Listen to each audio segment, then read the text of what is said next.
Andhra Pradesh DSC అభ్యర్థులకి అందరికీ నమస్కారం. నేను మీ నానాజీ. ఇప్పుడు వరకు మనకి కలెక్ట్ అయిన మనీ ఎంత ఖర్చు అయింది అని చెప్పి చాలామంది లెక్కలు అడుగుతున్నారు. దాని తాలూకు డీటెయిల్స్ ఇప్పుడు నేను ఇవ్వబోతున్నాను. ఓకే, మనకి కలెక్ట్ అయిన అమౌంట్ ఎంత అంటే 4,23,000 చిల్లర. 4,23,000 చిల్లర మనకి కలెక్ట్ అయింది. అయితే అందులో 3.5 అంటే 3,50,000 మనం అక్కడ లాయర్ గారికి ఫీజు ఇచ్చేసాం.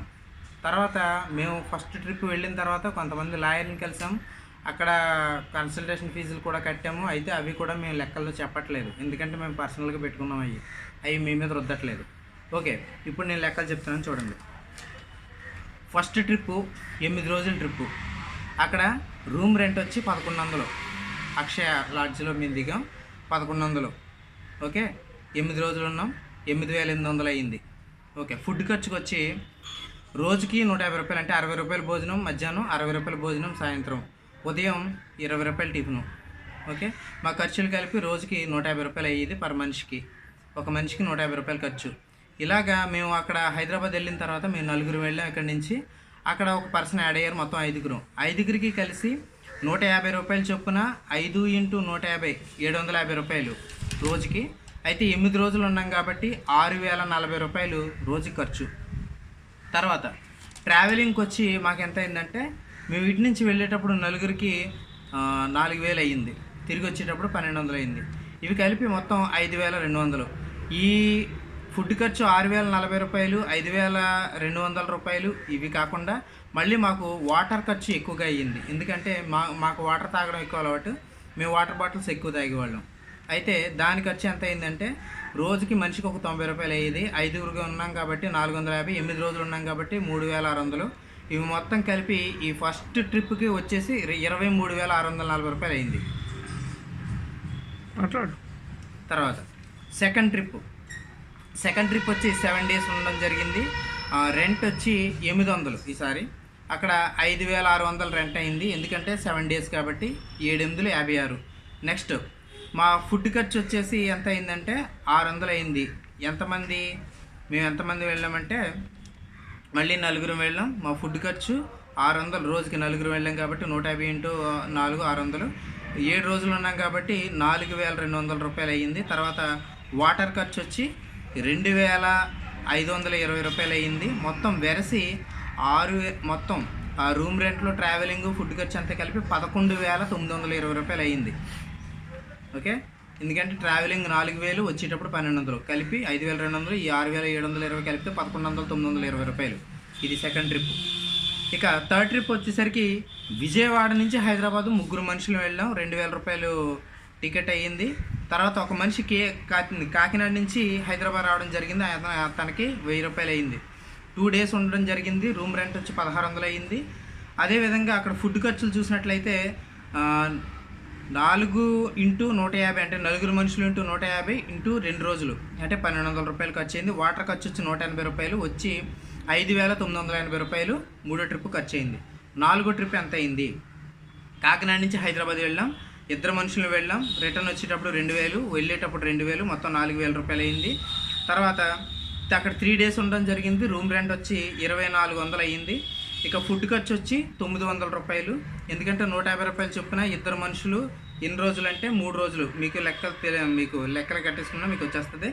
తర్వాత 90 రూపాయలు రోజుకి మేము వాటర్ తాగుతాం. అది × 2, ఎందుకంటే 2 మనుషులు ఉన్నాం కాబట్టి. ఎన్ని రోజులు, 3 రోజులు ఉన్నాం కాబట్టి × 3, మొత్తం 540 వెరసి 7,840 రూపాయలు ఫోర్త్ ట్రిప్. ఇక ఫిఫ్త్ ట్రిప్ దగ్గరికి వచ్చేసరికి కాకినాడ నుంచి హైదరాబాద్ 2 మనుషులు వెళ్ళాం. 2 రోజులు ఉన్నాం. మొత్తం రాను పోను ఖర్చులేమో 4,000 రూపాయలు. రూమ్ రెంట్ వచ్చి 1,600, ఫుడ్ ఖర్చు వచ్చి 600, వాటర్ ఖర్చు వచ్చి 360 రూపాయలు, వెరిసి 6,560 రూపాయలు. ఇక సిక్స్త్ ట్రిప్కి వచ్చేసరికి కాకినాడ నుంచి హైదరాబాద్ మొత్తం ఎంతమంది వెళ్ళామంటే ముగ్గురు వెళ్ళాము. మొత్తం అక్కడ రాను పోను ఖర్చులు ఎంత అయిందంటే 5,200 రూపాయలు అయింది, ఎందుకంటే అది మంచి సీజన్ అవడం వల్ల టికెట్లు కొంచెం భారీగా ఛార్జ్ చేస్తారు మా దగ్గర. అయితే 3 వెళ్ళాం కాబట్టి 2,600 రూపాయలు, 2,600 రూపాయలు రాను పోను అయ్యింది. తర్వాత రెంట్ వచ్చేసి మరి 4 రోజులు ఉండడం జరిగింది. 8 × 4 3,200. తర్వాత ఫుడ్ ఖర్చు వచ్చి 1800, అదేవిధంగా వాటర్ ఖర్చు వచ్చి 1080 రూపాయలు, వెరసి 11,280 రూపాయలు. ఇది మొత్తం వెరసి మొత్తం ఈ ఖర్చులన్నీ కూడితే 23,640, 11,920, 5,980, 7,840, 6,560, 11,280 కలిపి మొత్తం 67,220 రూపాయలు అయింది. తర్వాత ఇవి కాకుండా మళ్ళీ మధ్యలో వైజాగ్ 2 సార్లు వెళ్ళడం జరిగింది, 8,000 ఖర్చు అయింది. 4 మనుషులు వైజాగ్ 2 సార్లు రానుపోను, ఓకేనా, 8,000 రూపాయలు. తర్వాత సీఎం మీటింగ్కి వచ్చి 5,000 రూపాయలు ఖర్చు అయింది. జనసేన మీటింగ్కి వచ్చి 3,000 రూపాయలు ఖర్చు అయింది. వెరసి ఈ 16,000. ఈ 16,000 ఈ 67,220 రూపాయలు కలిపితే మొత్తం 83,220 రూపాయలు. ఇవి కాకుండా గుంటూరులో ప్రసాద్ గారికి బాగున్నప్పుడు హాస్పిటల్లో పెట్టాము. గుంటూరు అదంతా తిరిగాం. తర్వాత విజయవాడ అంతా తిరిగాము. తర్వాత అవనిగడ్డలో 2 సార్లు తిరిగాం.